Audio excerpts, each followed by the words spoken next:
कुदसिया बतूल साहिबा, जी ठीक है सर, आपका पॉइंट आ गया, आपका मौक़िफ़ आ गया। कुदसिया बतूल साहिबा, ये कोई रेलेवेंस, कोई मुताबिकत हो सकती है? 24 मई को एहतजाज की कॉल दी गई है और उससे चंद दिन पहले जो है अमेरिकन कांग्रेसमैन की तरफ से सदर जो बाइडन को एक खत, तो क्या ऐसा हो सकता है क्योंकि उस खत के जो मदरजात हैं उसके अंदर इस खदशे का इजहार किया गया है कि जी हमें प्रोटेस्ट भी नहीं करने दिया जाता और प्रोटेस्ट के दौरान हमारी गिरफ्तारियां होती हैं, हमें उठा लिया जाता है।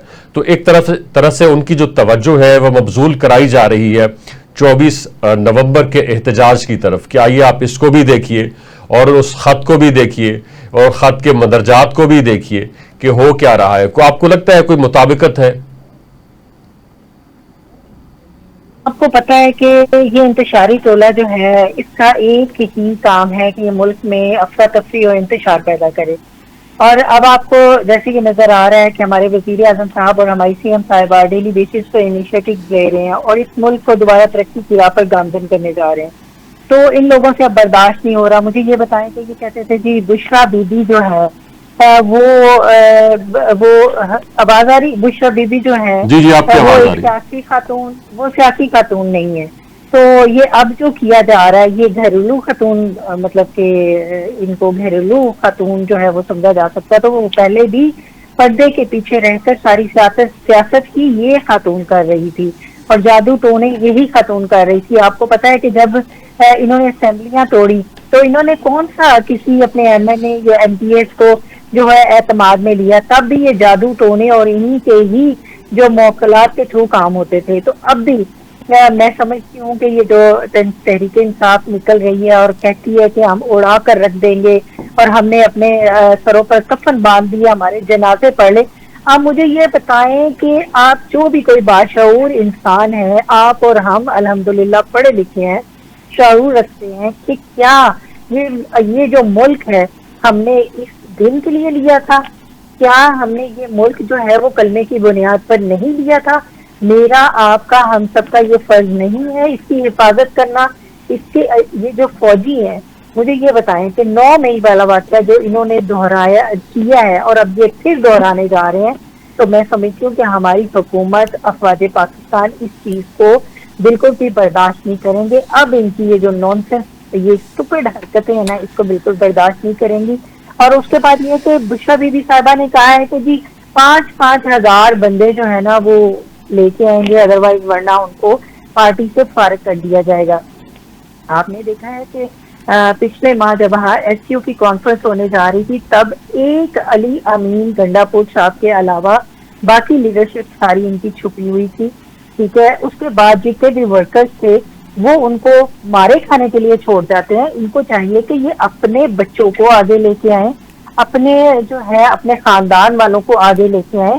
सिर्फ ये पाकिस्तान की आवाम को, आवाम के नौजवानों को ही क्यों मरवाना चाहते हैं?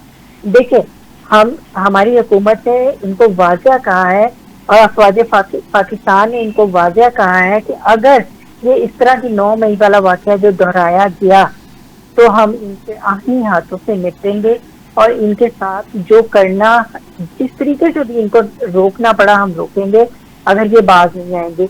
एक सोशल मीडिया का जो हजूम हमारे ऊपर मसल्लत किया गया है, ये सोशल, देखिए जिस दिन ये 24 नवंबर को जब इन्होंने आ जाना है तो फिर आपको पता है मौसमी जो है इनके जर्नलिस्ट वो भी आ जाएंगे और जितने भी मौसमी जो है इनके यूट्यूबर्स वो भी आ जाएंगे और आके क्या कहेंगे कि ये देखें इस मुल्क में क्या कुछ हो रहा है, जो है आग लगा दी गई है, ये किया गया।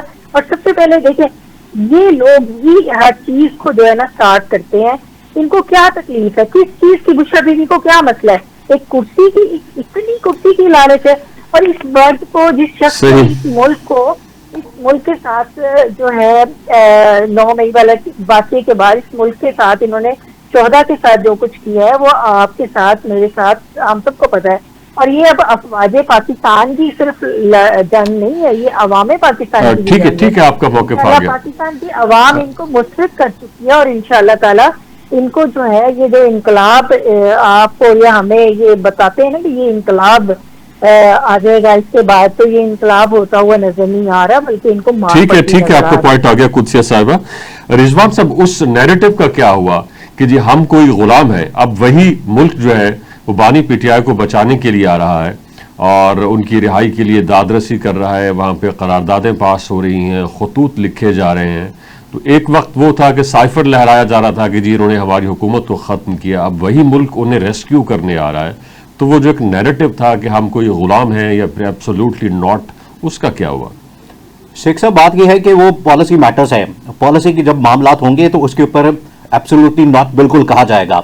ये इस तरह का मामला नहीं है कि यहाँ से उठ के कोई बंदा जाए और कारगिल के मामले के ऊपर बिल क्लिंटन से मुलाकात करे और उनसे कहे कि हमें यहाँ से छुड़वाएं, हमारी जान छुड़वाएं, या वहाँ पर जाके कहें कि हमारी फौज से हमारी जान छुड़वाएं। इस तरह का मामला नहीं है। और दूसरा ये कि यहाँ पर एक कॉल आती थी अमेरिका की जानिब से, तो यहाँ पर मुशर्रफ ने जो है अमेरिका का साथ देने का ऐलान कर दिया था। वहाँ ये मौका था एब्सोल्युटली नॉट कहने का। तो जब इमरान खान के सामने ये मामला रखा गया एंकर की जानिब से कि अमेरिका अगर फौजी अड्डे मांगता है आपसे पाकिस्तान से, तो आपका फिर रद्द अमल क्या होगा, तो इमरान खान ने दो टूक जवाब दिया था, एब्सोल्युटली नॉट। वो तो ये पॉलिसी के ऊपर बिल्कुल जवाब देना लाजिम है। स्टेटमेंट थी, जब वो यानी उसका एक मरहला आता तो फिर मेरा ख्याल है कि वो अपनी राय को रिविजिट करते। तो ये पॉलिसी के ऊपर जो स्टैंड लिया, ये पाकिस्तान की तारीख आप उठा के देख लें, आज तक कभी इस तरह से एब्सोल्युटली नॉट कभी किसी ने नहीं कहा। ये तो तारीख बताती है। और दूसरा ये जो इस वक्त अमेरिका की जानिब से या बरतानिया की जानिब से बात हो रही है, तो ये पाकिस्तान के अंदर जो इस वक्त सूरत हाल है, आलमी सतह के ऊपर वो चीज़ें जाती हैं, आलमी सतह के ऊपर वो मामला जाते हैं। यहाँ पर जो अपोजिशन को दबाया जाता है, अपोजिशन के साथ जो इस वक्त सलूक किया जाता है, उसको जाहिर सी बात है फिर आलमी सतह के ऊपर उठाया जाता है। दौरे हुकूमत के अंदर भी तो बानी पीटीआई ने यही कुछ किया। जितने भी इस वक्त हुकूमत के अंदर लोग मौजूद हैं जिनका ताल्लुक मुख्तलिफ सियासी जमातों के साथ है, वो एक वक्त में जेलों के अंदर रहे।